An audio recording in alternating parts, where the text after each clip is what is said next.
I'm Ben Martin. I was Time Magazine's senior photographer, and I had just returned from an assignment in Venezuela and walked into the Time Life office, and they asked me to do a shoot, and I said, well, I'd rather not. And they said, well, it's going to be fashion, and there's some pretty models involved. And I said, well, okay, in that case, I'll do it. And I got to the studio, and a very attractive young lady who was a dramatic student, a drama student from the American Academy of Dramatic Arts. And she'd been offered this gig as, to help pay her tuition. And it turned out that the assignment was to photograph the first black lace body stocking. The poor girl did not know what she was going to be wearing for the shoot and was a bit embarrassed.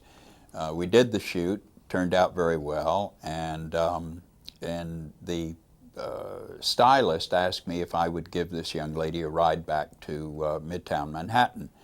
And in the course of the ride back, I learned her name was Catherine Kringstad, and she said she was terribly embarrassed about this because she was afraid her father, who was a longtime reader of Time magazine, would see the pictures, and he would be embarrassed seeing his daughter in such a skimpy costume. So the next day I mentioned this to the editor, and he said, well, we don't want to embarrass a young lady like that. So he said, it's too bad that the lab ruined your roll of film. And he took the pictures, which had turned out very well, and put them in his desk drawer. But a couple of weeks later, Time did a story on black lace knee-high stockings, and they decided to use one of these photographs and cropped it. So the picture did finally appear in Time.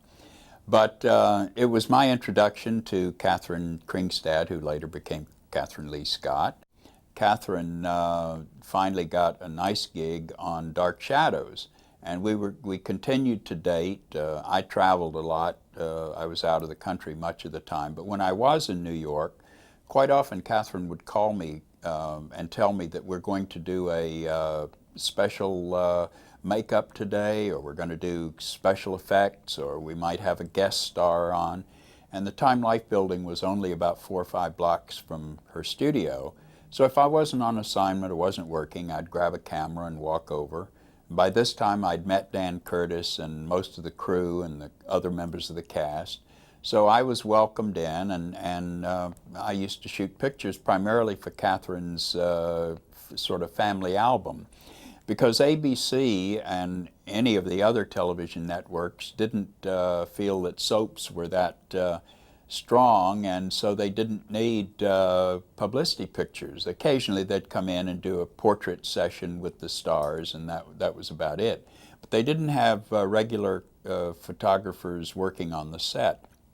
So all of these pictures that I took over the years, sort of chronicle Dark Shadows, much of it. On the set, behind the scenes, I took pictures up in the control room. And it was great fun because, I'd get prints made up and give them to the guys. Kept everybody happy, the cameraman and the technicians happy, and the actors liked to have extra pictures of themselves. So over the years, I amassed quite a collection of Dark Shadows photographs. And then when Catherine and I when Catherine did her book, my scrapbook Memories of Dark Shadows, it was very nice that we had these photographs that we were able to put in the book.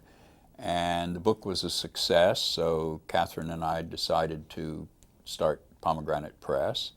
And this was the beginning of a rather successful and great fun publishing venture. One of the nice things about doing the photographs of Dark Shadows was that I got to meet Jonathan Frid, who's a really terrific guy. We became friends. He was always very generous in allowing me to shoot pictures, whether I was there, just as a friend on the set, or in the case of House of Dark Shadows, where I was actually working. But he was very cooperative, always gave gave you time and was very generous with his time. And it was nice then, some years later, that I was able to see Jonathan again in California for the taping of the TV special 50 Years of Soap Opera. And at that time I was able to photograph Jonathan and Catherine Lee Scott and Laura Parker to make a contemporary portrait of the love triangle from Dark Shadows.